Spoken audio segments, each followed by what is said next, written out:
the only one. You're like me.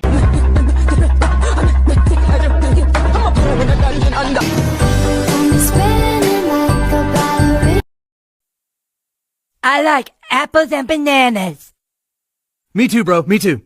I suck you, I know I'm cocky. Ain't no gangbang and cocky. Picking up the ways I can make you come. Picking up the ways I can make you come. Slip me around and come get some. Some of us, I don't want to name names, make pretty bad throat noises when they drink. And it makes me think that the throat is me? No. Is it me? It's not Travis.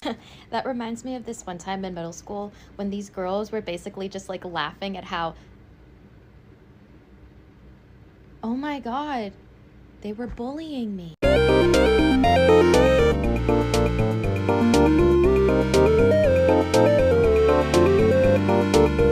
Silicone parts are made for toys.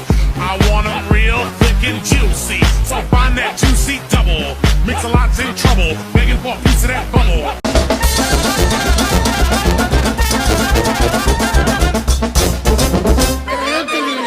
Stop assuming my emotions from my face. More specifically, your interpretation of my face compared to the neurotypical standard. Do you want to see my excited face? Do you want to see my mad face? Do you want to see my happy face? Not all the time do they look like these, but a lot of times they do. And if I do show a big stereotypical emotion, I'm probably faking it because I'm trying to make other people feel better. It's not that I'm not feeling the emotion, it's just that I don't express it like that. It's very internal for me. And man, I know this is a large ask, but this would just improve my life a lot. I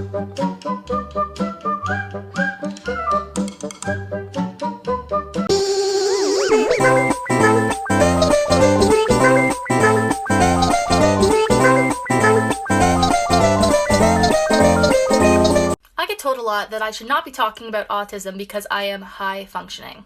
I have a couple problems with that. First off, I'm autistic, so fuck yourself. Second off, high functioning is not a compliment and really not a thing. When people say high functioning, it really means your autism doesn't affect me that much because you're really good at hiding it and acting and pretending to be normal. Or you're verbal, you work, you're independent. You're only a little bit autistic, so it's not that bad. Yeah, I am all those things, which is why I have the privilege to talk about it and bring awareness to it. Being called high functioning is stressful. It's not a compliment. It just shows that I suck at being myself. Just like being called low functioning would not be a compliment. If we're talking about function here, I function very poorly. I am not functioning well. But I'm high functioning because I can talk and assimilate myself to look like you. If you look at a kid and you're like, your functioning sucks. That sucks! That's dismissing any of their strengths. High and low functioning is harmful. I saw the life inside the eyes tonight. I saw this video the other day that was I have autism and I either don't have to pee or I really, really have to pee right now and there's no in between. And I screamed because I know why that happens. Interoception is your awareness of internal signals from your body. It's how you know if you're hungry, if you have to go to the bathroom, if your heart's beating really fast, and so on. Different people have different levels of interoception. You and your friend could get the exact same injury at the exact same time. Your friend might feel it right away, but you might not notice until the next day when you see a bruise on your hand and say, oh, my hand does kind of hurt. Guess what, guess what, guess what? Here's the crazy part. Interoception is very closely correlated with both neurodivergence and mental illness.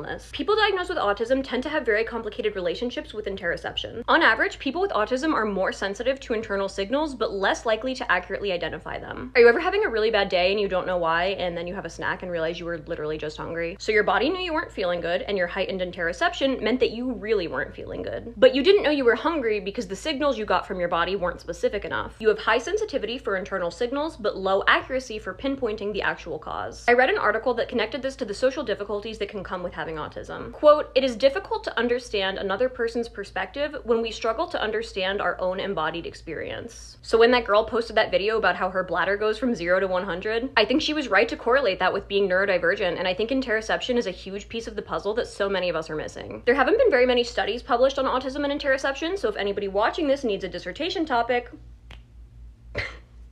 For my autistic audience,